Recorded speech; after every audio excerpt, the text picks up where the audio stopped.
Most people think that creativity is something that you're born with, that there's some people who have it and the rest of us don't. Well, the man you're about to hear from has spent his entire career proving that that belief is wrong. His name is Dan, and he was my professor before he was my business partner.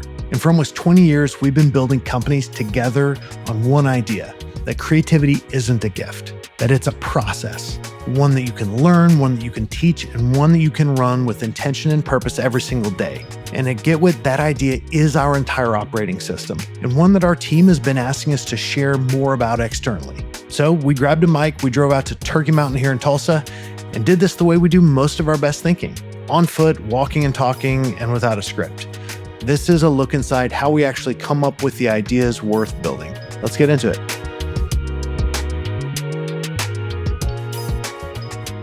All right, Dan, you and I have been working together for 18 years now. We met when you were a professor and I was a student, and I was immediately drawn to your thoughts on creativity, how deeply you understood it, and your ability to put it into process. And I guess for the last 10 years, you've been doing a Creativity 101 with all new employees that start.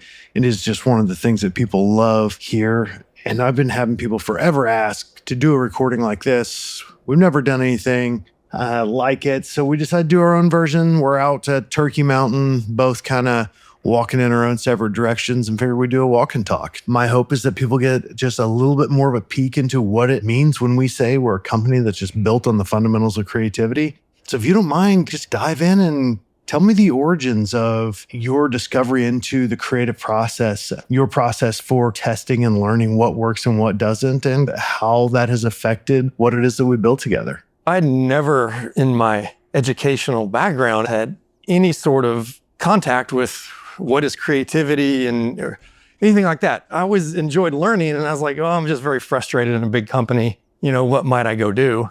I ended up going to work for Nestle, Procter & Gamble, but again, it wasn't intellectually satisfying at all. It's a good career, but like nothing satisfying there.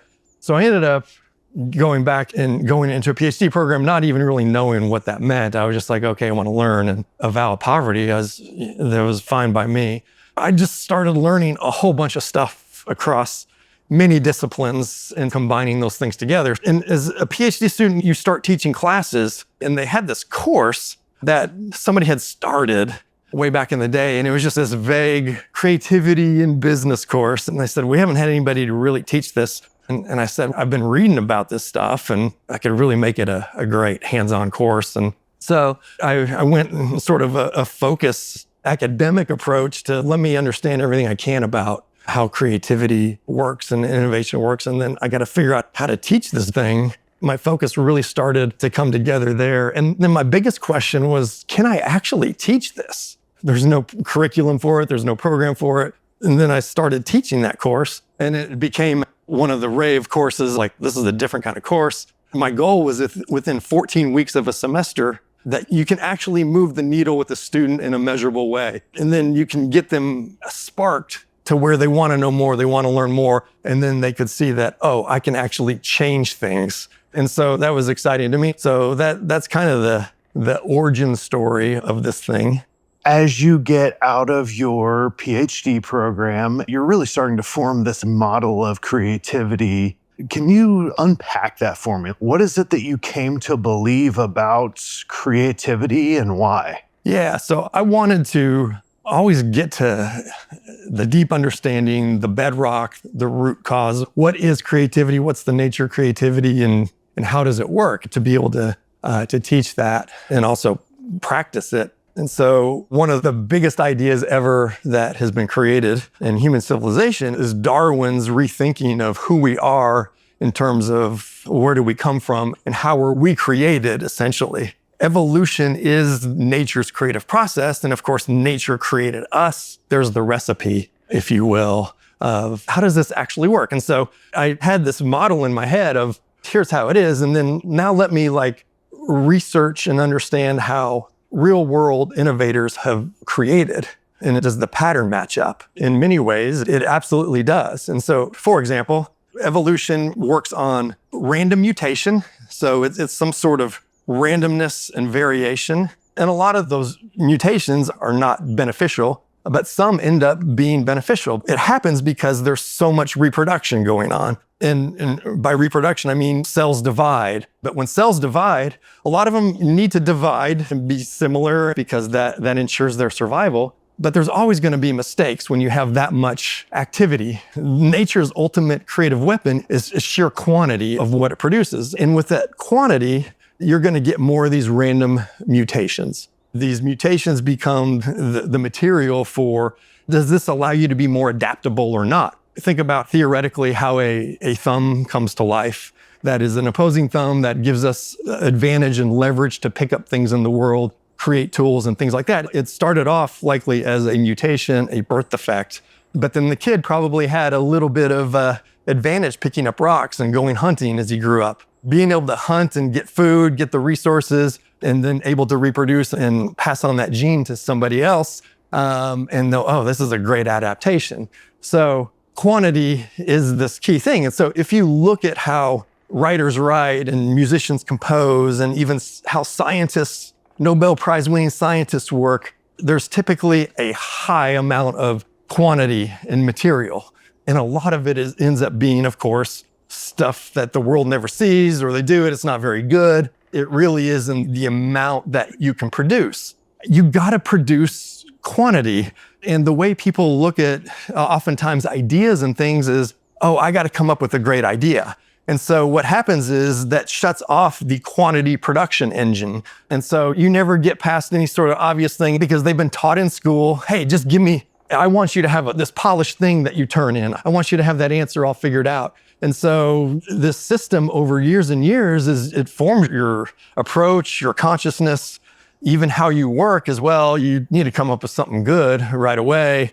And turn the paper in or whatever. And you've basically not engaged or taught people what actually has to happen for you to end up with a potentially good idea. Most people believe that there are innately creative people and non-creative people, that it's a trait, something like height. And you believe that's not just wrong, it's dangerously wrong. Unpack that for me. Why was that central to your beliefs and then ultimately the teachings of creativity? Our creation story has come from the Judeo-Christian tradition, and that story is in Genesis. And it basically is answering the question, who are we and how did we get here? You have the supreme being, created the world and everything else in 6 days and then rested on the 7th. You have this model of a supreme being, and you have this loner, and you have a fast worker. And so we call it the lone genius model that has created the template for how people in the Western world think about creativity. Okay, I'm created, I'm not creative. And it took thousands of years in Western civilization for us finally in even the Renaissance to start questioning that and going, if we are created by God, that gives us godlike ability to create. But what the Renaissance thinking did was, let's re-examine these assumptions and these roles of, can we not be creative? And so that has broken open the doors for the last 400 years, where you can see a lot of technological, scientific knowledge advancement. It sort of broke free. But the Judeo-Christian tradition of the lone genius is still the model that a lot of people apply to somebody like an Isaac Newton. So we've updated it for the secular scientific aspect and progress and saying, oh, that guy's a genius. He's really special. He's born with it. An apple hit him on the head and he rethought gravity, which wasn't exactly right. Einstein updated that as well. But that is the way that people have thought. And so that has undergrid every single aspect of our society and culture. Ultimately, you have creativity pushed out of anything that you can learn. And so my mission was to somewhat understand and prove to myself, experiment, and actually create the tests of, well, can you learn this? Can it be taught? And what are those things that you can teach that can help people and teams actually be creative? So let me tie that back into the story of evolution. Clearly, we know that humans can be creative. We invent things. So is that somehow special, or is it much more of a universal human ability?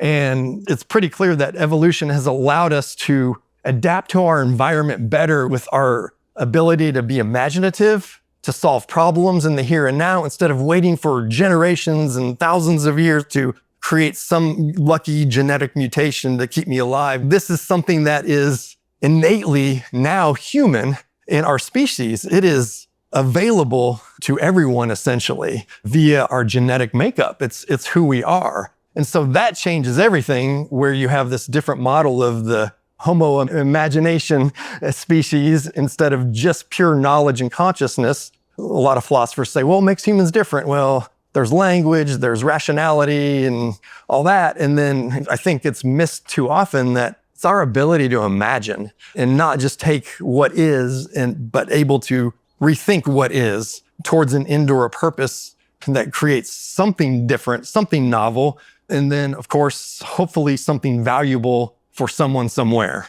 It sounds like you set out to teach this, but really you set out to try to prove it to yourself in the process as well. Yeah. So what did you see at the kind of individual and student level, and what conviction did that build for you about what has to be true for a person or a group to turn into a creative machine? The key was realizing there was nothing mystical, mythical, or even special about what it takes to be creative, lack of a better term, at scale. There's a lot of things that derail creativity, but creativity and what it takes is, in some ways, there's some very basic things that you need to do and be disciplined about. So you break it down to, hey, let's reframe creativity of how it's this more universal, accessible thing. You haven't been trained in it for first 20 years of your life. You don't know anything about it, so let's reframe it. And then let's start practicing it. Once somebody has a breakthrough, like Darwin's idea is like, oh man, that makes so much sense. And it seems so simple, right? I like the double helix. Like once it was broken through, it was like, oh God, it's so simple in so many ways. It's elegant, but simple. There's just some really basic things you can do that can automatically get you going, oh, wow, I'm actually seeing progress in this, and then be able to do that again and again and again. So the repeatability becomes okay, this isn't just luck. This is actually a approach, a process that requires constant vigilance and constant discipline to be able to continue to do that. So I start with students of like, okay, here's some toolkits that you can start using right away. Is how do you run a meeting? How do you create a meeting? Let's start simple. Let's just try this. I'm going to set you all a quota. You need to get 50 ideas in 20 minutes. Your group does. So there's a group 3 or 4. And so what does that mean? It means you don't have time to filter ideas. You have to get this quota. You basically turn them loose on that. And then it's like, oh, okay, how many did you come up with? And then now let's analyze, how different are they? Did they get more variety and variation? Because you're seeking variation. It's cultivating that individually. And how do you think through that process where you are going to get quantity and diversity of ideas? Once you understand how creativity works, it becomes possible to apply it to any sort of context. But in business, it's all about productivity and efficiency, and creativity is antithetical in so many ways to that because this feels like waste. And this is what makes creativity so vulnerable to being disrupted. If you don't protect it, they're seeds. And man, you got to protect those seeds. There are people who are going to try to kill those things. What we had to do at Gitwit is say, okay, the expertise we can get as we discover. And there's an advantage to not having the baggage that experts have. How do you really become conversant in the domain, but not captured by the domain? There's the whole history of outsiders having the insights that the insiders never have. I don't want to diminish domain knowledge. You're trying to learn all you can about that, but you're not tethered to what the field said or, oh, this is the way we did it, which becomes ingrained. And then that's hard to let go. You start to see everything through that lens. And with the way we do it, is like, we almost don't want to get too tied into a frame of reference. And that gives us the ability, the freedom to question better, to rethink assumptions. Most great business ideas are a rethink of what is a fundamental insight that people are missing. That's where we became powerful, is we became the agents of this, and we can do what companies couldn't do because they are working on their current products that are making them money and so on, but they know they need to innovate. And they struggle with it, right? And there's good reasons they're going to struggle with it, and they're always going to struggle with it. So that's where Gitwit comes in. Is can a team that aren't domain experts actually contribute incredible things that change the game based on our approach to how we work creatively? It comes down to these fundamentals that have to be enacted every single day. So it starts with a clear, core values, and then those get expressed and evaluated in terms of the daily things you do as an individual. How should I work on this thing? What do we need to do next?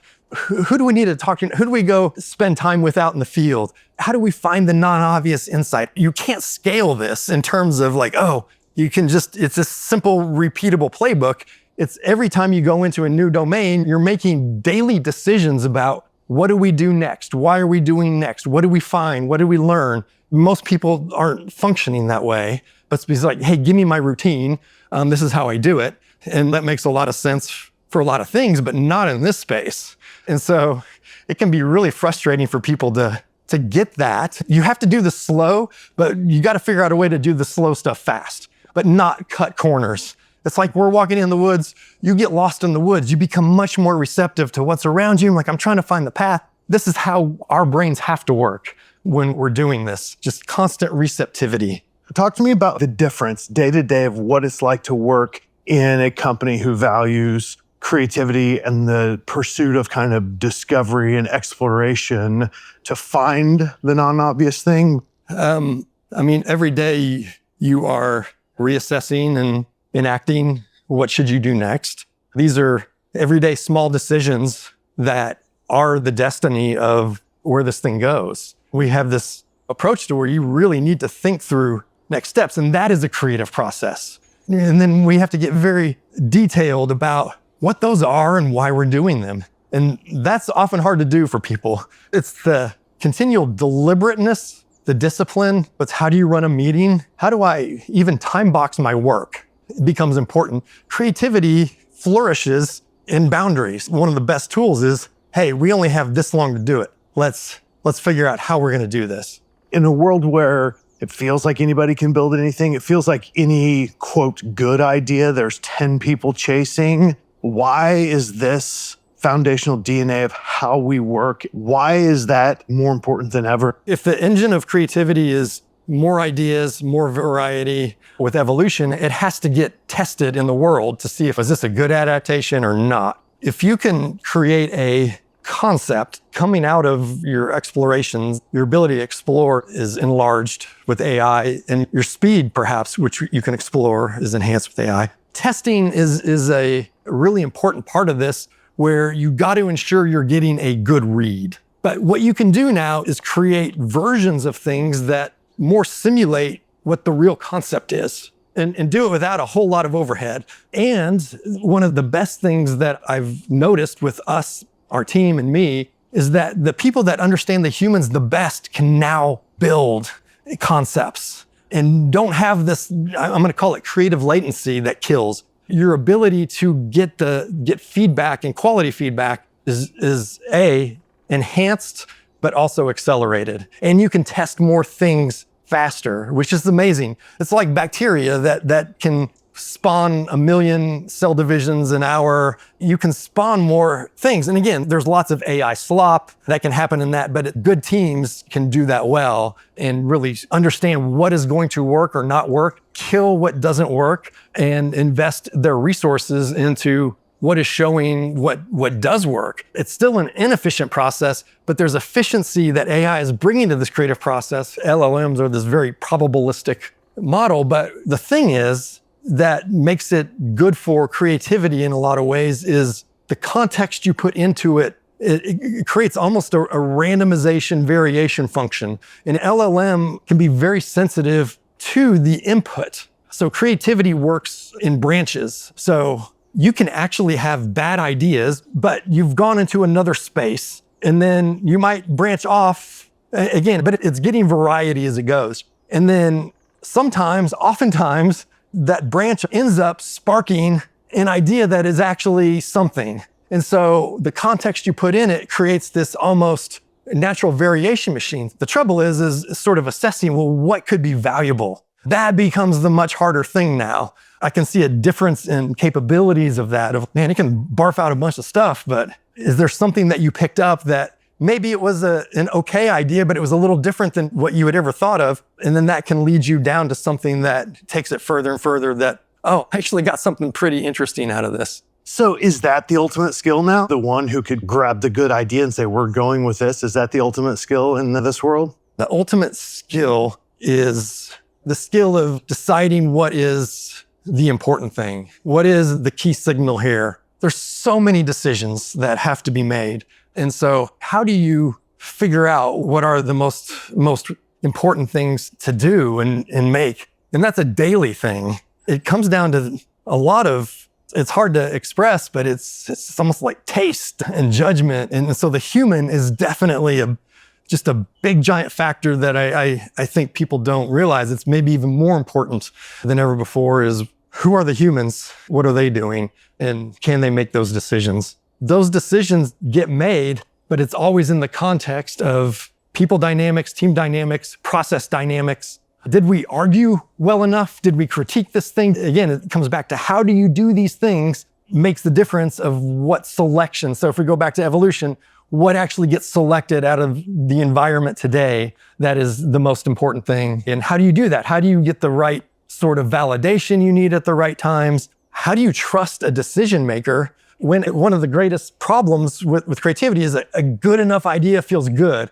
How do you mistrust those feelings? It's often the things that aren't the obvious things that actually are the right calls. And those are hard to make because they're going to feel controversial. They're going to be dangerous in some sense. But part of the creative process is you run towards those things, but you're trying to do the new thing. So there's never a perfect frame of reference of, oh, we know this is right or not. And so that continual, how do we work each day on these things should correct as you do things. Is like, we are testing this out. We learn this. Okay, we're going to change our process here. Those things have to happen every single day. That's why creativity is easy to talk about in a lot of ways, but really hard to ensure and enact because of all the micro things that either have to happen or don't happen. And so the sensitivity of creativity is something that is fascinating, but it is also maybe the biggest thing you got to figure out how to do that well with the team. Part of it can make you feel like, are we moving fast enough? With this creative process that I said is fundamentally always somewhat inefficient.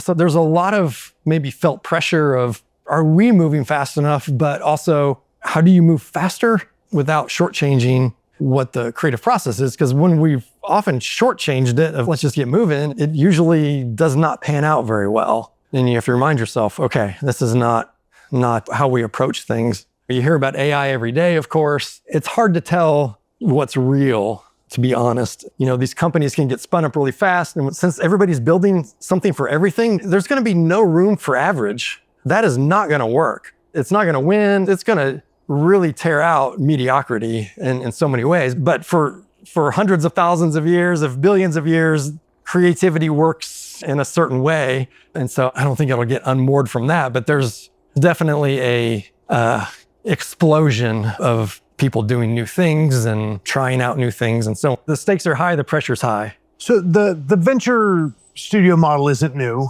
but you would argue that Gitwit's version of it is fundamentally different because of this creative operating system we built. Why does this model produce better ventures? In many ways, it's the evolutionary engine at work going, no, this is the better adaptation. This business is the better one. Again, quantity is the key first input to successful creativity. And so in a venture studio, we are actually not just building 15 companies in the next 4 to 5 years. We're experimenting with hundreds of problems and building, more concepts to validate. And so you have a lot of variety. We're exploring different domains, lots of problems, lots of concepts. And then there's the selection. Can this be a business worth building in terms of the economics and not just solve the human problem? And then can you navigate around all the technology and the systems that you may have to make it work? And the regulatory environment's going to be interesting as it changes. But you get many more shots on goal and people's capital goes so much farther. You can put that same amount of capital in one company and it says do or die. And in here, you get to take all kinds of intelligent shots on goal, if you will, with a team that has proven that it runs a really great process that often ends in success and at a higher rate than the solo entrepreneurs. And so you're getting much less risk, many more shots of opportunity that could be successful. It's really set up for this age of everybody's rethinking what they're doing. What we're doing with our design partners is there's a real appetite. Yes, come on in. I'll give you all the access you want. We want to figure this out too. And so it's the perfect sort of confluence and convergence of technology and changing mindsets in companies, and also the venture studio model that is quite well adapted to this new environment. It's an incredible innovation that de-risks a lot of this by a meaningful statistical amount compared to a solo venture, because you have the team that can do it again and again and again. In the world of trying to figure stuff out, it's the team that matters. And it's what the Hollywood model is. Oh, this team makes hit movies. We keep the team together. We add some more new people and so on to create some variety, but we keep the core team together. So it's very rational in that way of you found the thing, now you're picking the right people for that team. And so you're just continuing to up your odds. So yes, we're in the odds business, just like anybody else. It's a diversification strategy. You're going to put in 20 different things. Well, man, there's a lot of who knows what in those 20 different things that you just don't really know. And then with us, you can really understand fundamentally, here's how we do it. The reward should be higher, which is the ultimate arbitrage opportunity in early stage investing. What's Dan's most important job in this studio world, in this building an AI world? What do you see as your most important role in all of this? Keep pushing for the truth in terms of what are we discovering? How are we working? What are we validating? How are we validating? So it's how do you get at truth? It's what's the methodology that we're using to do all that? And so the discipline becomes important. And so the team can use me a lot for, let's truly explore this. And so I'm a quantity and variety machine. And that's sort of also kind of symbolically too, but also methodologically for the team, that becomes the truth of how the creative process works. It's participatory and in the weeds, and I love it. I just love being in the mix, especially as I'm on the front end of stuff, of discovery. And then I love the move from discovery into what is the creative concept. And then I love the intersection with you on the creative concept and what this should be. But then you have the business brain and the entrepreneurial brain and the ability to really catalyze an idea into something that gets well-defined and gets momentum. I'm kind of stage one of the process, but that's where the truth is found. And that's where the opportunities, the first glimmers of the opportunity are found. Then you go from there. In some ways, a dream scenario is to be doing this every day and doing it with people that enjoy doing this every day, because it's not easy. Well, man, thanks for taking the time to do this. This was this is a good peek into your brain and also kind of the Gitwit process. So hopefully this is something that'll give people a little bit more of a peek into what it is we mean when we say we're a venture studio that is built on creativity and obsessed with finding problems. So that's a peek inside of Dan's brain and inside of Gitwit, really. If any of that resonated with you, if you're the kind of builder who's already been in the arena, maybe you've exited your first company and you're hunting for the next one, or maybe your last venture didn't pan out. We created this because we're looking for other co-founders who are looking for their next mission. When you join one of our ventures, you're not starting from a blank page, right? The problem has already been deeply validated. We've already got a product up and going, and you've got a team behind you that has run this process again and again. And your job is to take something that works and make it yours. So if you're chasing something like that, go to gitwit.com, subscribe to our newsletter. That's where we're sharing what we're working on. That way, the next venture, when it's ready for a founding team, is going to show up in your inbox first. Thanks for walking with us, and we'll see you on the next one.